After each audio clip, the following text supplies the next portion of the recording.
ይህንን ምስል ለመጀመሪያ ጊዜ ስመለከተው በጣም ነበር ቀረ። ምክንያቱም እኔ አሁን የአንድ ልጅ አባት ሆኛለሁ። ይህን ምስል ድጋሚ ተመልከቱት።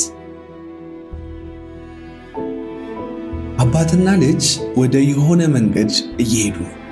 ከጀርባቸው ላይ የጊዜ መለኪያ አለችና የአባትየው ላይ ያለችዋ ጊዜ ያለቀች፣ ልጁ ደግሞ ገና ልጅ ስለሆነ ብዙ ጊዜ ያለውና ብቻ አብረው ወደፊት እየሄዱ ነው። ይሄ ብዙ ላይገርም ይችላል፣ ግን ከላይ የተጻፈው ጽሑፍ በጣም አንጀት ይበላል። Time is precious. Make sure you spend with the right people. ጊዜ ማለት እጅግ በጣም ውዱ ነገር ነው። ይህንን ውድ የሆነ ጊዜን ደግሞ ውድ ከምትላቸው ሰዎች ጋር አሳልፈው። መቼ እንደሚያልቅ አታውቅም። ምን ያህል እንደቀረህ እርግጠኛ አይደለህም። አላስፈላጊ ቦታ ስትውል ጊዜህን ባላስፈላጊ ቦታ ላይ እያፈሰስከው እንደሆነ አስተውል። የቀረህን ጊዜ ከምትወዳቸው ሰዎች ጋር ጨርሰው፣ መቼ እንደሚያልቅ እርግጠኛ ስላልሆንክ። እኔ የአንድ ልጅ አባት ስለሆንኩኝ ይህ ስዕል በጣም ከኔ ጋር ይገናኛል።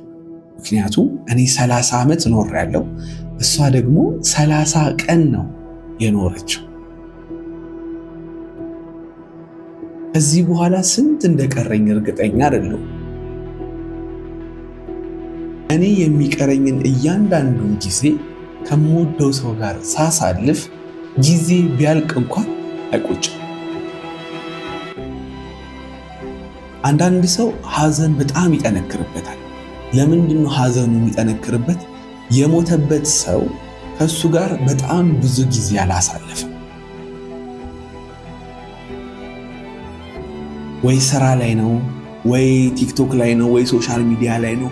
ብቻ የሆነ ነገር ላይ ተይዞ ይሄ የሚወደውን ሰው ሳይደርስለት ሲለየው ያ ሰው ሐዘኑ በጣም ጠንካራ ይሆንበታል።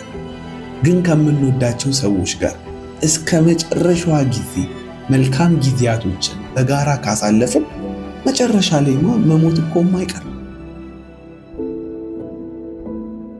ሞት ማለት ደግሞ ወደ እግዚአብሔር የምንሄድበት መንገድ። ስለዛ ደስ እያለን ልንሞት ይገባል። አጠገባችን ያሉትንም ሰዎች ደስ ብሎን ቻው ብለን ልንሄድ ይገባል። እላይ ቤት ስለምንገናኝ ምን ችግር አለ? ያገናኘናል ብዬ አስባለሁ። ይህንን ምስል ሳይ በጣም የሚገርመኝ ነገር አብዛኞቻችን ከሌላ ሰዎች ጋር ነው እንጂ የምንፎካከረው ከራሳችን ጋር አይደለም የምንፎካከረው። at the end of the day ይላል እንግሊዘኛው፣ your biggest competition is you።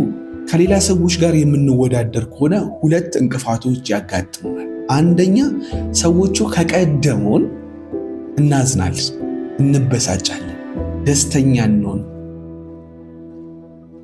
ሁለተኛ ደግሞ እኛ ከቀደምናቸው ልባችንን ትዕቢት ይወጥረውና ጉረኞች እንሆናለን፣ ከሰዎች ጋር መኖር ያቅተናል። ከሰው ጋር የሚወዳደር ሰው ሁልጊዜ ደስተኛ አይሆንም። ከራሱ ጋር የሚወዳደር ሰው ግን ሁልጊዜ ደስተኛ ነው። ትልቅ ቦታ መድረስ የምንፈልግ ከሆነ መፎካከር ያለብን ከራሳችን ጋር። ከሌላ ሰው ጋር መፎካከር ባለንበት እንድንቆም፣ እንድንረካ ወይም ወደ አላስፈላጊ መንገድ እንድንሄድ ሊገፋፋን ስለሚችል መወዳደር ያለብን ዘወትር ከራሳችን ጋር፣ ከትናንትናችን ጋር። ትናንትና ከነበርኩበት ዛሬ መሻሻል አለብኝ፣ ዛሬ ካለሁበት ደግሞ ነገ የተሻለ ቦታ መድረስ አለብኝ። በህይወቴ ሁሌ ለውጥ ያስፈልጋል። ከራሴ ጋር ነው መፎካከር ያለብኝ። ወደ ሰው ቤት አይኑን የሚጥል ሰው የራሱ ቤት ብዙ ቆሻሻ ይገባበታል። ዘውትር ወደ ራሳችን እንመልከት፣ ከራሳችን ጋር እንወዳደር። ትናንት ከነበርንበት ዛሬ የተሻለ ቦታ ለመሆን እንሞክር። ትናንትናም የነበርንበት ቦታ ዛሬም እዛው ከሆንን ነገ የተሻለ ቦታ ለመድረስ ውሏችንን፣ አስተሳሰባችንን፣ አነጋገራችንን፣ አመለካከታችንን መቀየር አለን። ስንቀይር እንቀየራለን። ውድድሩን ከራሳችን ጋር እናደርገው። የመጨረሻው አንድ ሰውዬ ጨለማ ውስጥ ሆኗል። አጠገቡ መሰላል አለ። ጨለማው ስላስፈራው መሰለኝ የመሰላሉን እንጨት ነቃቀለና እሳት አቀጣጠለ።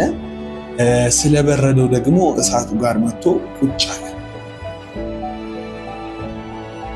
ይህ አብዛኞቻችን የምናደርገው ነገር ነው። እንግሊዝኛው ምን ይላል? ዶንት በርን ዩር ኦፖርቹኒቲስ ፎር ኤ ቴምፖራሪ ኮምፈርት። ለጊዜያዊ ጥቅም ብለን እድሎቻችንን እንዳናቀጣጥል። አሁን ይሄ ሰውዬ በመሰላሉ ወደ ከፍታ ወጥቶ ወደ ብርሃን መውጣት ሲችል፣ እሱ ግን ስለመሸበት መሰላሉን ሰባብሮ እሳት አንድዶ ከእሳቱ እየሞቀ። ይህ እሳት መጥፋቱ አይቀርም፣ እንጨቱ ማለቁ አይቀርም። ከዛ በኋላ በንጋታው ጨለማ ውስጥ ቁጭ ይላል።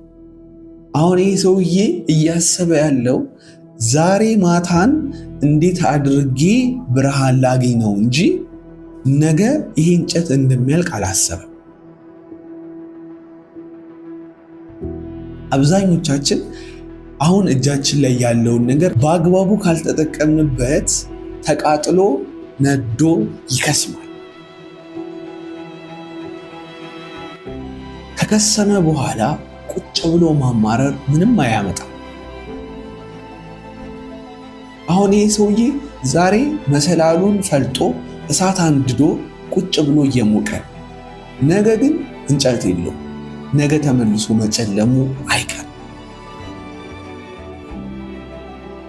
ለዚህ ሰውዬ የሚጠቅመው በመሰላሉ ላይ ወጥቶ ወደ ተሻለ ብርሃን፣ ወደ ዳግም ወደማይጨልምበት ቦታ መሄድ ሲኖርበት፣ ሰውየው ግን ምን መረጠ?